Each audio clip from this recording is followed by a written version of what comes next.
And you're gonna feel that, I think, as the play continues. Every scene, you're like, oh my God, will somebody, right? We're trying to figure out what's going on here. And there's nothing that we can do. We just have to watch the tragedy unfold. So, I think we started talking about it in this class, but just to maybe recap, I like that moment when they talk about it. Desdemona tells a fatal lie. It is fatal. She will die for this lie, right? Okay. She could have said, I lost it. I can't find it. But instead she says, no, I have it. I'm just not going to show it to you right now. Why? Why does she lie here? Please excuse the interruption. Right now, we do not have any internet. The internet is down. Miss Miller is aware of the issue, and she's working on fixing the problem and coming up with a solution ASAP. As soon as the internet is back up, she will let us know. Thanks so much. That's crazy. I mean, somehow we just lucked out. We just finished that video. Maybe we ruined the internet. Okay, Francesca. Yeah, what were we gonna say? I think it's because Othello came at her so strongly about it Mhm. that like she knew that if she said she lost it, he would be even more angry. Okay. Because from her perspective, she doesn't know anything that's going on about Othello's suspicions, so she just thinks that the worst possible case scenario is that she lost it, not that if she lost it, she's a cheater. Okay. Okay. Good. Isabel? I think it's like part of her, like just part of her nature. Like she's like very sweet and like she'll go above and beyond to like please people. So it's this people pleasing nature or like this people pleasing attitude that she has that makes her lie because she knows that Othello wouldn't be pleased if she lost it. So she's like, I'll make him think that I still have it, and so therefore it's like he's still in a good state of mind. Whereas like then she could like do things to actually make him happy. Okay. Kat? Yeah, I agree with like Isabel because I don't think she wants to like show him that like she doesn't care when she lost it. Kind of like how you don't tell your parents when you lost something. If they ask you, you're like, no, I just don't know where it is right this second. Think twice next time you get in that position with your parents. Yeah. But it was just kind of like human nature to not like want to upset people, like she's saying. Okay. Now, so speaking of human nature, let's talk about Othello for a moment. Is Othello's anger natural, considering he's been told that she gave the handkerchief to Cassio, right, and she doesn't have it, and also considering that as he's asking for the handkerchief, she keeps talking to him about Cassio. So because thinking about it from Othello's perspective, do you think that Othello's anger is natural? I think it is because, I mean, he obviously is not like in the right like space mentally because of what Iago has been doing to him, but also like the way that she handled the situation. Okay. I don't know how else someone would react to that. Like, it's because he like loves her so much. Like, Yeah.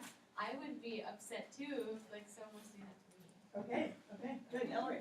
I think his like reaction is natural in his anger, but like I think a way to like kind of resolve this would be if he just confronted her and said, "Are you with Cassio?" Which like honestly isn't very realistic, but then it would have gotten like it all out. And I feel like she would have been able to explain Yeah. that she's not with him. I mean, this is really a play about miscommunication, right? Right. Yeah. And then a simple conversation, and that's what you're going to feel through the whole end of the play. If they had just talked about it, right, they might have solved, right, some of this problem.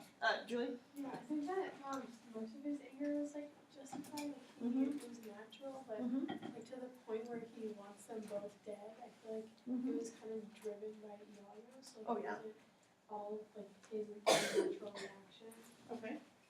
Good. Okay, Chloe, last one.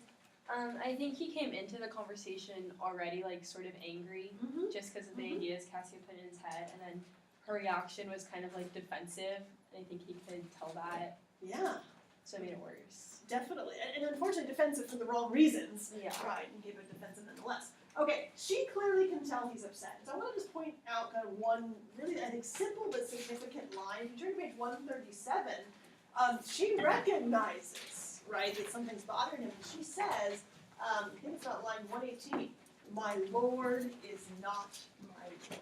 That's a great sentence. It's so powerful, right? My Lord is not my Lord. It almost echoes Iago, I am, not what I am, right? That same kind of idea. I How does this maybe tie into the topic of appearance versus reality?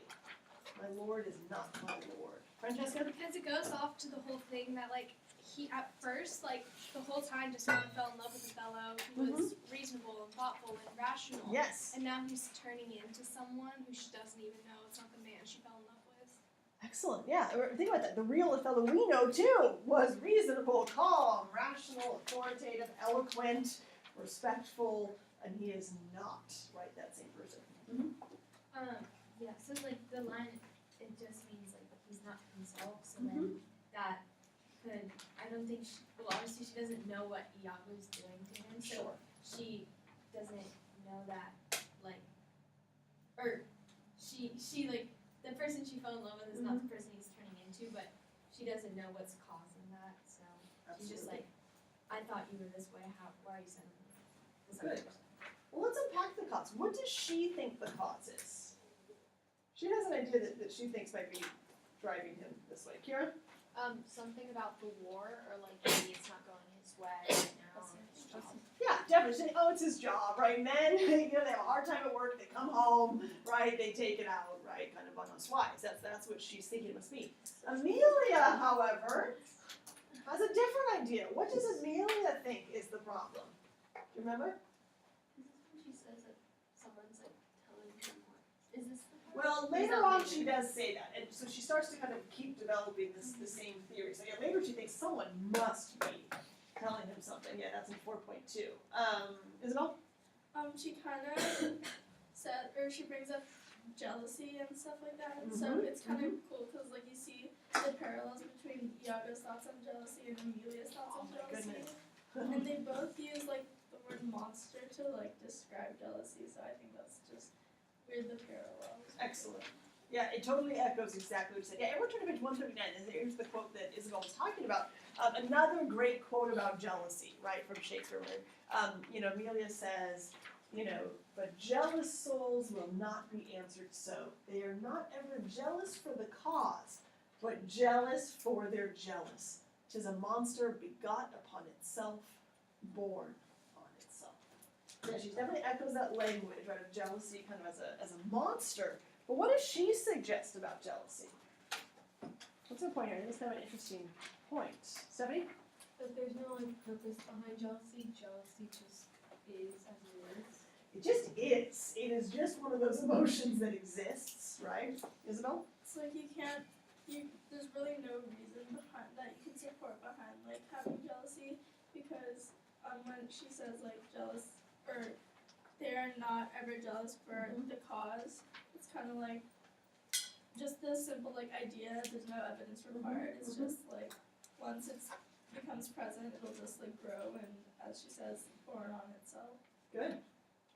Yeah, I mean, and it's completely irrational, is what she suggests. It doesn't have to be triggered by something. It can be, but it doesn't have to be, right? It just is sort of there. We can't necessarily link jealousy to anything.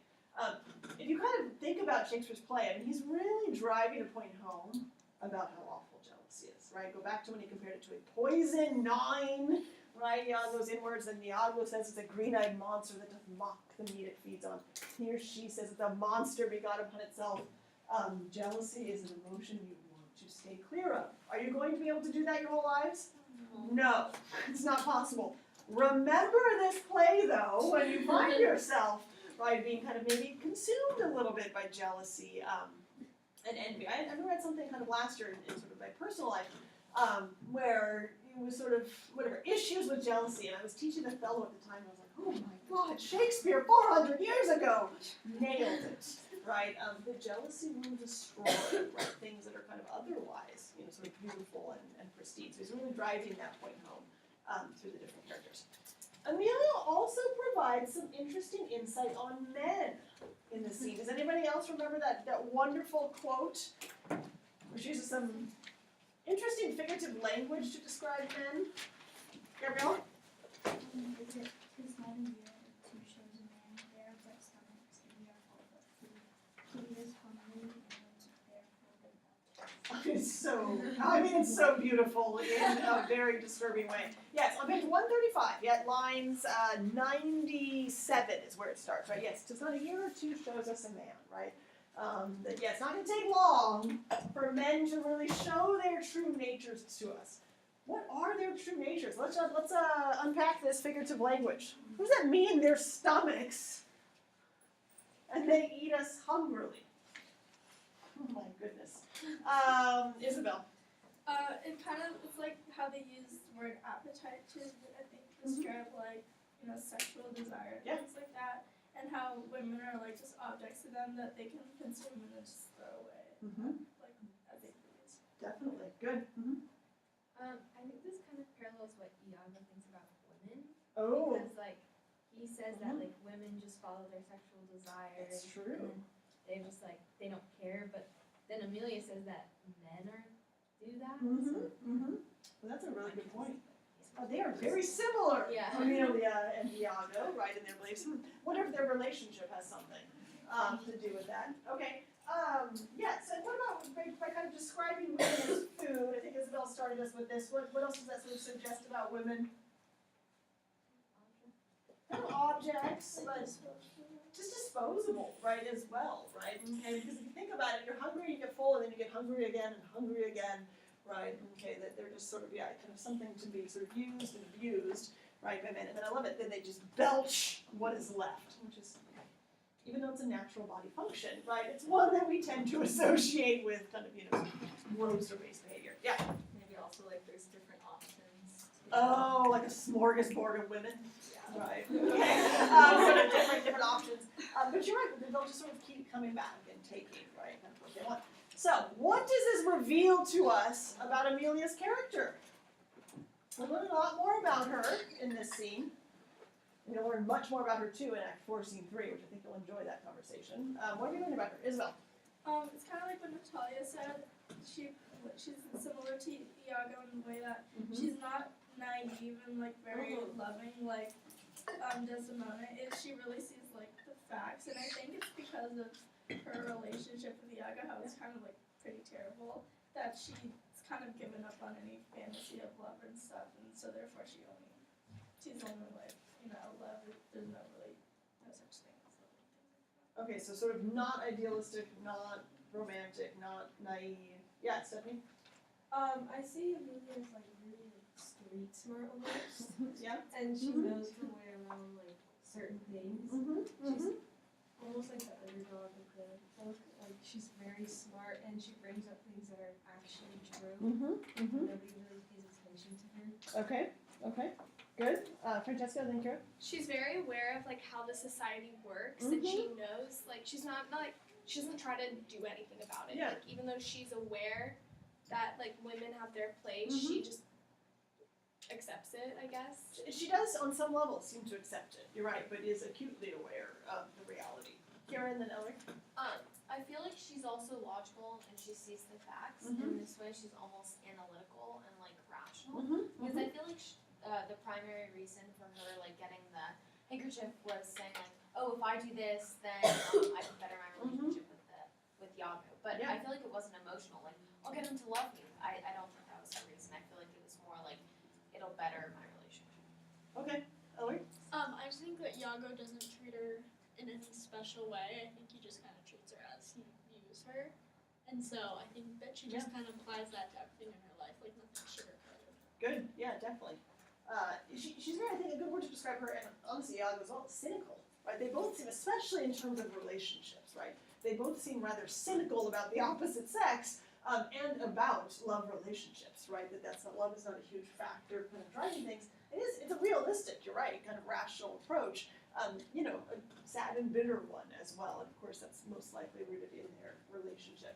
Look for more of her wonderful cynicism in Act 4, Scene 3 as you're reading for homework. Okay, so we have two of it. We have Amelia, and then we have Desdemona. How are you feeling? And it's fine if you kind of move into Act 4 a little bit. What are your thoughts on Desdemona at this point in the play? Because if I remember correctly, you all thought she was rather bold and courageous, right? Seemed to defy the stereotype of a woman. Are we still feeling that way about Desdemona? Isabel and then Kinala. Not really. Because, Okay. I was like, when I was writing my paragraph, I was kind of like reviewing how Othello like described this moment. He is like fair warrior. So I feel like she's kind of lost that because she was defiant in the way that she wanted to be with Othello, but then again, that defiance to be with Othello just shows that she relies so much on Othello and his love, and she's very dependent on that. So therefore, it's kind of like almost like in a way she's enslaved to their relationship and like his love. So even though it took her being brave to be with him, she kind of gave up that bravery after she got with him. Okay, interesting. Gil? Going off of that, she's really like just like afraid of losing her relationship and like the connection that they have, and like she says in like Act 4, she's like willing to do anything to keep their love. Yeah. Despite what he says to me, I still love him. Yeah, I'm willing to do anything. My God, is shaking her head. Yeah, rightfully so. Act 4, Scene 3 is gonna, again, it would be very interesting to hear from her directly, her thoughts on this. Chloe? I think she's also just really confused and shocked at how much he's changed. Okay, and maybe some of her reactions could be rooted in that just confusion, right? She's not totally sure what's happening there. Okay. Kira, last one. I feel like the Venetian like ideal stereotype for a woman is rooted inside her. Yeah. I feel like that just doesn't go away. And even though she is like brave by trying to like be with him and getting with Othello, she still is like vastly dependent on him, and she even says in her conversation at the Senate, like she's dependent on either her father or Othello, and now she's dependent on Othello, so she can't be herself, or she doesn't know how to function without like a man kind of guiding her actions. Good, and we'll continue this conversation on Wednesday. We're not going to be able to talk about it quite yet today, but in that scene when he hits her in public, right, and her response, I'm sure a lot of you had a very visceral reaction to that, which, hold on to that, because we'll probably have to talk about that on Wednesday. So there's only one other female in the play. We've got Emilia, who's kind of cynical, practical, rational. We've got Desdemona, who we're on the fence about right now. And then there's Bianca. She's so random. I know. She's so random, but not. Right? I mean, what kind of role or feminine perspective is Bianca fulfilling for us? And you kind of see it here in her exchange with Cassio, but you also see it in how they talk about her in 4.1. Yeah. I'm like, so is she like? A lady of the night? Yes. Yes. Okay. Yeah, so her job is sort of to get paid to hang out with men, right? But she seems to have really taken a liking to Cassio, and that's sort of the problem here. Isabel? I think she kind of represents the negative sort of stereotypes of women, especially in this era, because she like literally throws a handkerchief at Cassio's face, so it kind of shows a little over emotional or very like jumping to conclusions kinds of things. Good. Okay. Kat? I think she kind of like represents like Iago's like interpretation of women in Ooh, a way, interesting. where, like lady of the night, and like Isabel was saying, like quick to anger and dramatic. Okay. And attached. Okay. Good. Stephanie? It's also funny how she's attracted to Cassio because Cassio's so naive and innocent, and Bianca's like the complete opposite. He sees it, but he doesn't see it so much because he still decides to go off with her. Certainly. Yeah, he enjoys her company enough. I mean, he's pretty clear. He does not love her. Right? I mean, he makes that very clear to us, to Iago. However, and so again, even though Cassio are our most honorable, right, gentlemanly of the men in the play, also seems to easily sort of succumb to his sexual desires, right? Okay. And it's okay for, maybe him to engage in such behavior. Do they call him a whore? No. But do they call her one? Yes. Right. So it certainly, I think his relationship with Bianca also shows us these double standards, right, at that time, right, what men were allowed to do versus, what women were allowed to do. Okay. We'll continue more of that later. Let's move into 4.1. The last thing we'll do before we leave. What a scene, right? I mean, we'd already, of course, Othello strikes Desdemona later on in the scene, but the scene opens with Othello, literally breaking down, right? And I wanted to show you the film clip, but I couldn't. Way too many sexual suggestions in this scene. My husband came up and he's like, "Yeah, you can't show that to them." I was like, "Okay, good." Need some respect. Because in the video, show what they do is as he's sort of saying this, so turn to page 147, as he's kind of falling into this trance, it then kind of shows what he's thinking. He's sort of imagining Cassio and Desdemona together. So you can watch it at home on your own, not in class. If your parents approve it. Okay, so let's look at this moment in 147. This is another great example of how Othello's language really indicates his kind of frame of mind. So I'm going to just do a close reading here. I'm going to do a little bit of what Iago says, then this sort of chunk of Othello text starting at line 35, and then I'll just wrap up with a quick Iago statement. Okay, I want you to really look at these things: diction and imagery. If you want maybe kind of circle or highlight, kind of interesting diction and imagery, and then also consider the syntax, and maybe use either a different color for that, or if you're circling the diction, you can underline interesting moments in syntax. And by syntax, consider a lot of things. Look at kind of the length of sentences, the type of sentences, which would certainly be indicated by punctuation. What else? And I guess even sort of, the sentence, structure as well. Okay, so I'm going to read it and then we'll talk about it. So, Iago says, lie, and it tells us, with her, on her, what you will. Lie with her, lie on her. We say lie on her when they belie her. Lie with her, zounds, that's fulsome. Handkerchief, confessions. Handkerchief, to confess and be hanged for his labor. First to be hanged and then to confess. I tremble at it. Nature would not invest itself in such shadowing passion without some instruction. It is not words that shakes me thus. Pish, noses, ears, and lips. Is it possible? Confess? Handkerchief? Oh, devil! He says he falls into a trance, and Iago says, work on, my medicine, work. Thus credulous fools are caught, and many worthy and chastened aims, even thus, all guiltless meet reproach. Wow, what a powerful scene here. So what's Shakespeare doing? Let's look at Othello's, start with diction and imagery. What do you notice about sort of some of his diction choices, right, some of the words he uses, but also even some of the images that he conjures for us? Here, Jessica, start us off. He's using a lot of really short phrases and just kind of throwing things out there, Mhm. like all the thoughts that are coming through his head. That's kind of what I got by the short phrases. Definitely. So that would be more syntax, just to kind of clarify that. Okay. These really kind of short, right, kind of phrases, and some are full sentences and some are just phrases. You're right, kind of short bits and pieces. Okay, good. Kira. I feel like Othello's syntactical manner conveys his inability to express full sentences and such. Yeah.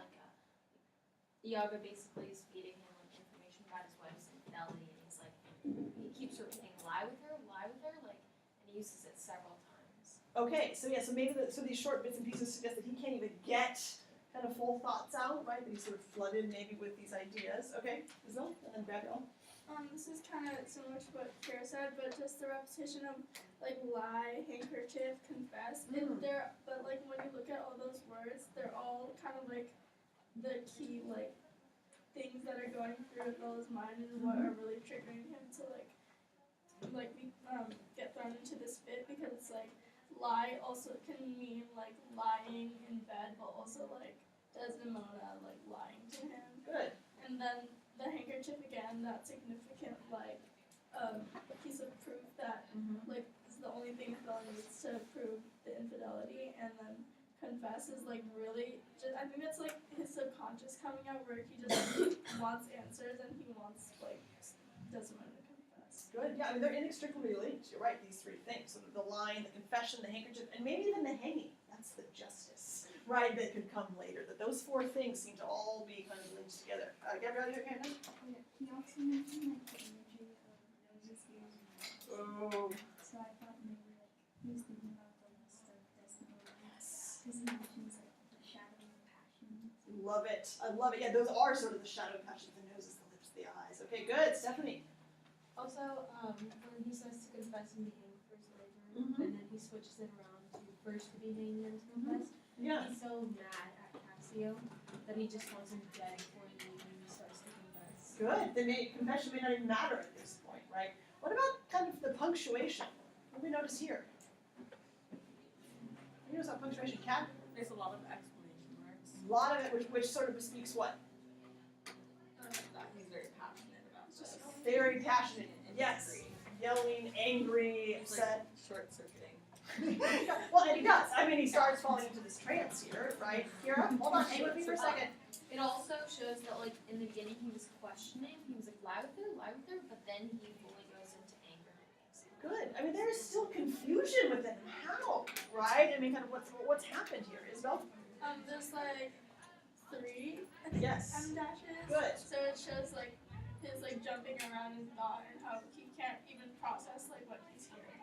Nice. And so again, a great example of sort of language we already say to mind. He's also speaking in prose for the very first time, right? Okay. Which shows that we no longer have the controlled, upper class, great, respectful, eloquent general speaking, right? But remember, prose tends to be used with characters who are lower in status or where their content is more base. It also tends to also be used in kind of intimate conversational times, so that even the use of prose reveals this great shift, right, from the Othello that we saw before. Okay, we're going to stop there. We'll do a little bit more work in 4.1, but we'll catch us totally up on Wednesday as we wrap up some other language moments in 4.1. 4.2 we sort of gloss over. There's some interesting things, but we don't get to do as much detailed work. And then we're going to do a close reading of 4.3 on Wednesday as well. It's going to be fun. Some good stuff to look at. Okay, I will see you all. Have a fabulous couple of days. You're all welcome.